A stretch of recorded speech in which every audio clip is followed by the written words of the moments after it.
భద్రాద్రి కొత్తగూడెం జిల్లా బూర్గంపాడు మండలం Sarapaka ITC paper కర్మాగారం ట్రేడ్ యూనియన్ల ఎలక్షన్ కోలాహలం.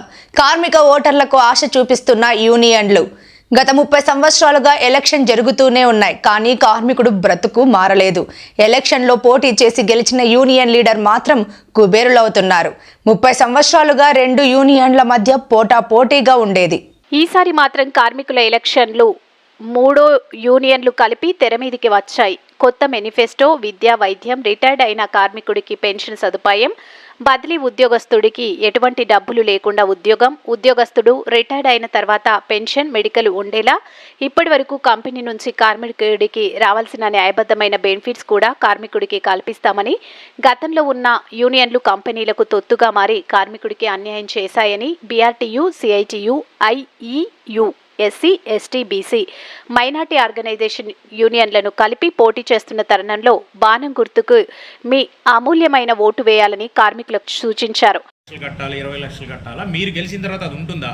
మేము చెప్పాము, మీ మేనిఫెస్టోలో కూడా పెట్టాము. మేనిఫెస్టోలో బదిలీ అన్నది ₹1 కూడా ఏ యూనియన్కి కట్టాల్సిన అవసరం లేదు, ఎవరికి కట్టాల్సిన అవసరం లేదు. మేనేజ్మెంట్లో అగ్రిమెంట్లో రాసింది సీనియారిటీ ప్రతిపాదన వాళ్ళకి పర్మనెంట్ చేస్తామని చెప్పేసి ఎల్టీఏ కాపీలోనే ఉంది. దాని ప్రకారమే మేనేజ్మెంట్ చేస్తుంది.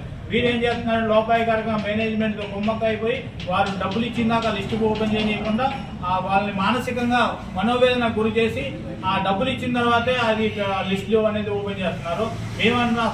నేను బదిలీగా చేసి వచ్చాము, మాకు తెలుసు బదిలీ కష్టాలు ఏంటున్నారు. బదిలీగా చేసేటప్పుడు వారి డ్యూటీలు ఏంటి, వారి పరిస్థితి ఏంటో చూసాం. కాబట్టి బదిలీ కార్మిక సోదరుల దగ్గర నుంచి ₹1 కూడా తీసుకోకుండా సీనియారిటీ ప్రతిపాదన 100% వారికి పర్మనెంట్ పాలసీ కల్పిస్తాం. ఇప్పుడు 1వ ప్లాంట్ స్టార్ట్ అయ్యి ఇప్పుడు 8వ ప్లాంట్ దిశ దాకా వచ్చింది. అదే 1300 కార్మికులతో ఉన్నారు. మీరేమైనా కార్మికులు పెంచుతారా?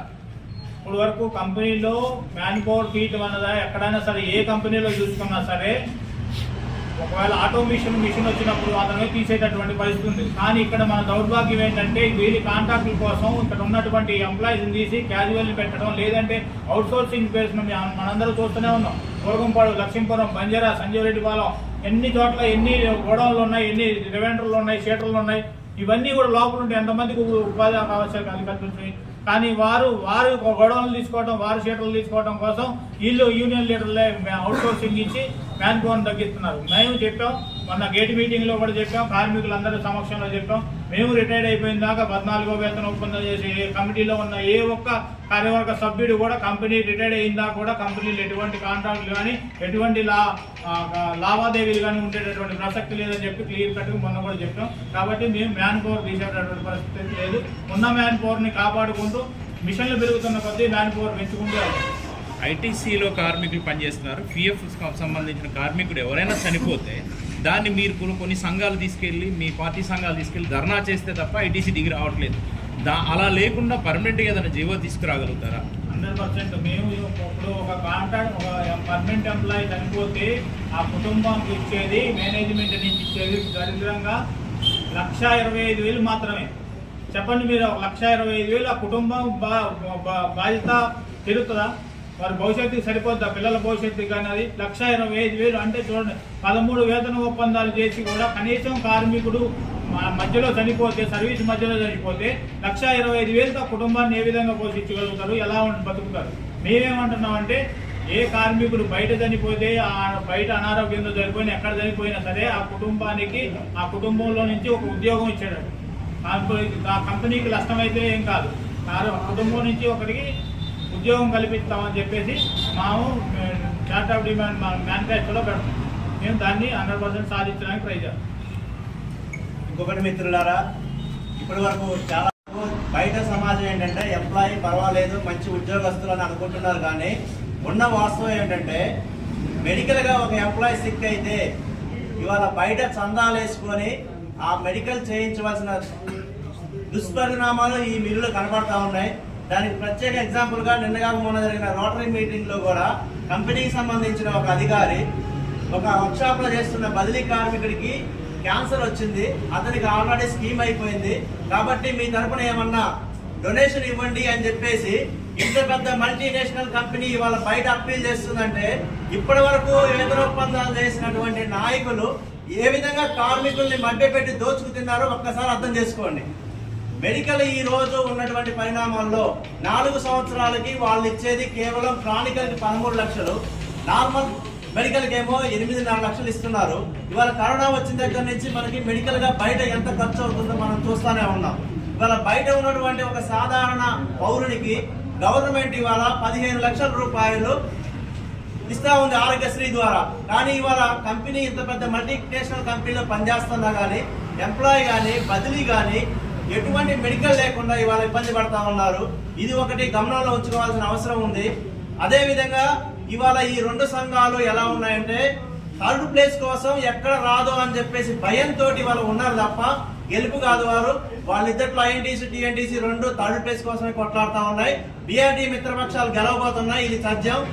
ఇంకా చెప్పాల్సిందంటే ఇవాళ ఈ 2 సంఘాలు ఎవరైనా వేతన ఒప్పందాలు 13 చేసిన వాళ్ళు మేము ఇన్ని వేతన ఒప్పందాలు చేశామో దీంట్లో కార్మికులకి ఇది లబ్ధి చేకూర్చామో మాకు ఓటేయండి అని అడగాలి. కానీ ఇవాళ అది అడిగే పరిస్థితిలో వాళ్ళు లేరు. కార్మికుల్ని ఎంతసేపు మభ్యపెట్టి ఓటికి ఎంత ఇవ్వాలి, ఏ కార్మికుడికి ఏ అవసరాలు ఉన్నాయి, బంధాలు ఎక్కడంటే ప్రకాశం జిల్లా సూర్యాపేట లేకపోతే ఇటు మన ఆంధ్ర లేకపోతే ఎక్కడెక్కడ ఉన్నటువంటి బంధువుల ద్వారా ఫోన్లు చేయించి వాళ్ళ కార్మికుల్ని మభ్యపెట్టి భయపెట్టి, మీరు నిన్న మొన్న సోషల్ మీడియాలో కూడా చూసుంటారు, ఒక కార్మికుడికి ఒక సంఘం ఉదయం కండవ కప్పితే సాయంత్రం ఇంకో సంఘం కండవ కప్పి వాళ్ళని ఏ విధంగా ఇవాళ కార్మికులకు ఉన్నటువంటి ఒక వ్యక్తిత్వాన్ని కూడా దూరం చేస్తూ కార్మికుల్ని పలతం చేస్తూ వారి అధికారం కోసం ఈ విధంగా ప్రాకులాడుతున్నటువంటి వీళ్ళకి ఇంత గత్యంతరం ఏమిటి? మరొక విషయం చెప్పదలుచుకున్నాము. ఇవాళ 30 సంవత్సరాలు సర్వీస్ చేసి దోచుకొని పోయినటువంటి వృద్ధ నాయకులు ఎవరైతే ఉన్నారో 2 సంఘాలకు సంబంధించిన వృద్ధ నాయకులు, వారికి ఏమవసరం అండి ఇవాళ కార్మికులు ఇళ్ళ చుట్టూ తిరగడానికి? వీళ్ళకి కాంట్రాక్ట్లు ఉన్నాయి. ఒక ఆయనకేమో డిస్ ఫ్యాక్టరీలు ఉన్నాయి అక్కడ, ఇంకొక ఆయనకేమో జామాయిలు ఇచ్చారు, వరుసలో 2000 ఎకరాల జామాయిలు ఇచ్చారు. ఇప్పుడున్నటువంటి నాయకుడికి ఇక్కడేమో రామచంద్రపురంలో అటల్ ఫ్యాక్టరీ ఉంది.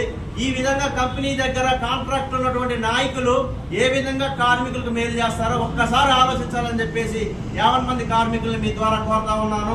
అదే విధంగా స్థానిక గ్రామ ప్రజలు కూడా ఒక్కసారి ఆలోచించండి.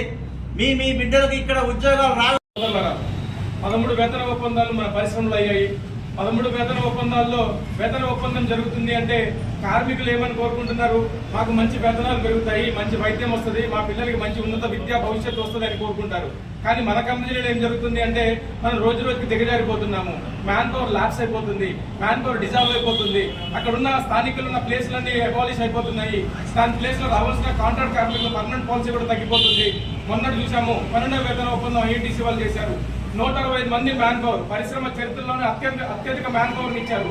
ఆ సమయంలో అంత మ్యాన్ పవర్ ఇవ్వాల్సిన అవసరమే లేదు. పైగా ఆ సమయంలో ఒక్కరంటే ఒక్కరిని కూడా